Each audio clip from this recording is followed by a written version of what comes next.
FBI's raw Epstein prison video was likely doctored. This is by Wired. Wired is a big tech magazine. If y'all are not familiar, for them to come out and say this is really, really, really big.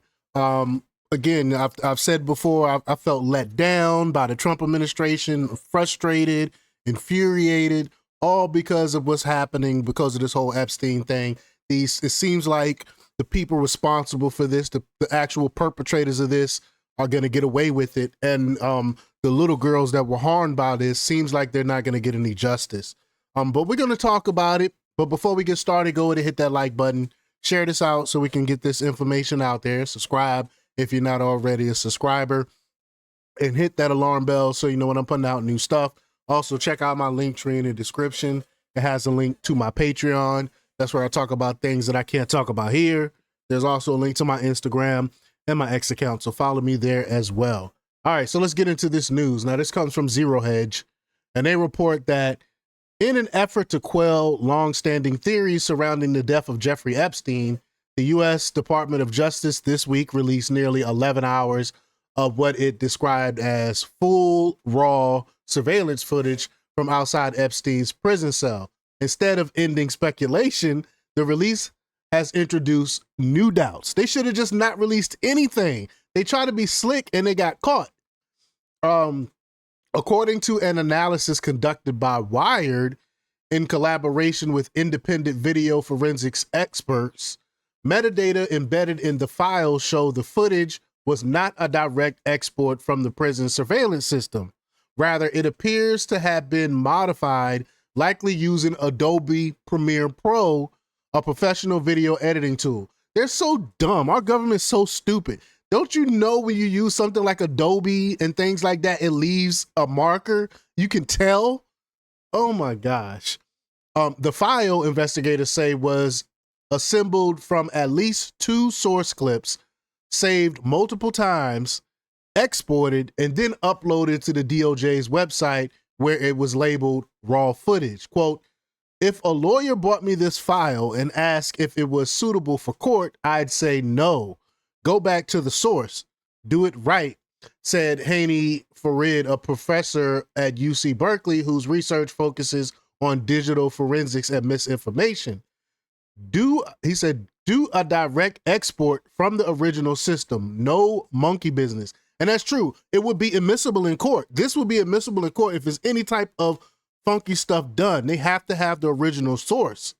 This is why when it comes to stuff that happens online, the government will go to Google and ask for it. They will go to like Facebook and ask for the original source. You can't use a different, so you have to use the original source. That's the only way to tell if it's been doctored or not. Well, Farid also questioned why the video's aspect ratio shifted during playback. Quote, "Why am I suddenly seeing a different aspect ratio?" he asked. Yeah, that doesn't happen. While experts emphasize that the metadata alone does not provide deceptive intent, they caution that the DOJ's failure to explain the editing process adds to the cloud of suspicion that has long surrounded Epstein's 2019 death in federal custody. Earlier this week, the DOJ released a memo concluding that Epstein had no incriminating client list and wasn't murdered, later releasing the footage in question. I mean, you know, I've done videos on that all this week. But you got Ken Silva, he posted on X. He said, again, Bongino claim is impossible. Epstein had 3 other inmates on his cell block, and the camera there wasn't recording. Even if no one came to kill Epstein from the outside, we can't rule out these other inmates. This is from DOJ OIG, so he's showing that there.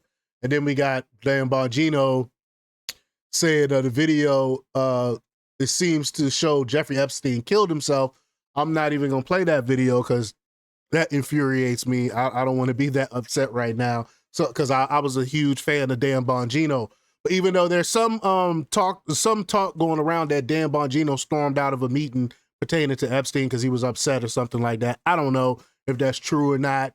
But that's the rumor. They talking about he might be resigning and stuff like that because he's all upset about the Epstein stuff because he's looking like a fool and all these other things. Again, can't say that it's true or not, but that's what the rumor is. Now, according to Wired, quote, the video may have simply been processed for public release using available software with no modifications beyond stitching together two clips. But the absence of a clear explanation for the processing of the file using professional editing software complicates the Justice Department's narrative.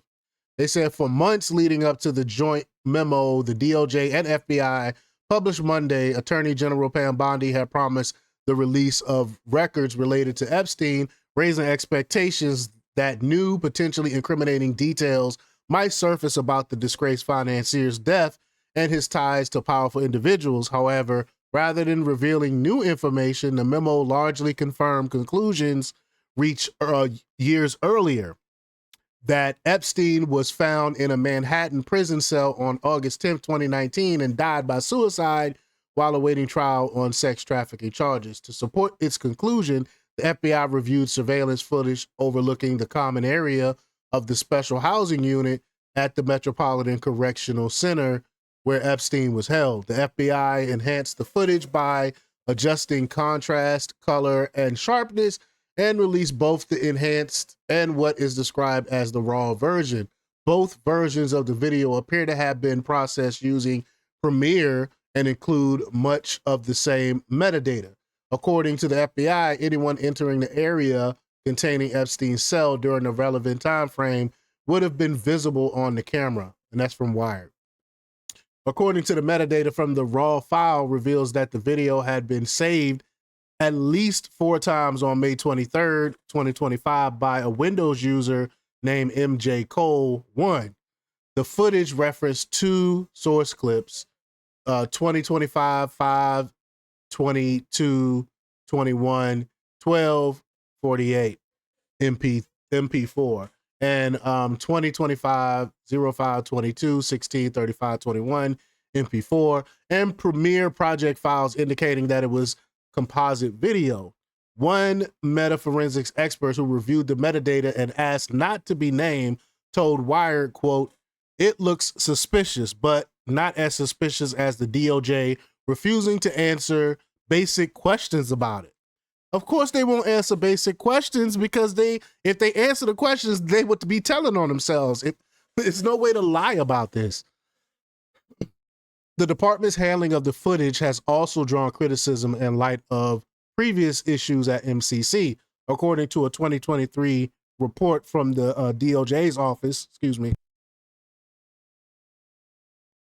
from the DOJ's office of the Inspector General starting on July 29, 2019, less than 2 weeks before Epstein's death, around half of MCC's 150 analog surveillance cameras stopped recording due to a technical error. Repairs scheduled for the night of August 9th were not carried out because the technician lacked an escort. On 2 cameras where only two cameras were operational in the SHU area at the time Epstein was found hanged. One near the entrance to the 10 South unit and one by the 9th floor elevator bay. Neither covered Epstein's cell door. What's more, there was a notable gap in the recording, 1 minute, and I did an entire video on that. 1 minute of footage from 11:58 p.m. to 12, midnight a.m. is missing. The recording resumes immediately afterward. At a press conference Tuesday, Attorney General Pam Bondi attributed the missing minute to a daily system cycle, claiming that 1 minute is missing from every night's recording. That's what she says. For months, Bondi had promised that the DOJ will release records that could shed light on Epstein's death. But the new video and memo, quote, largely confirmed conclusions reached years earlier, Wired noted, leaving many observers unsatisfied. So even Wired is coming out saying, like, yeah, this video, the way they did it, the way they went about it, it wouldn't even be admissible in court. It could have been doctored. There's no way of telling. And they won't answer our questions. So y'all let me know what y'all think about all this. Leave y'all comments down below. Like, share, and subscribe, and check out jjthepsychotherapist.com for the latest in news. Until next time, peace.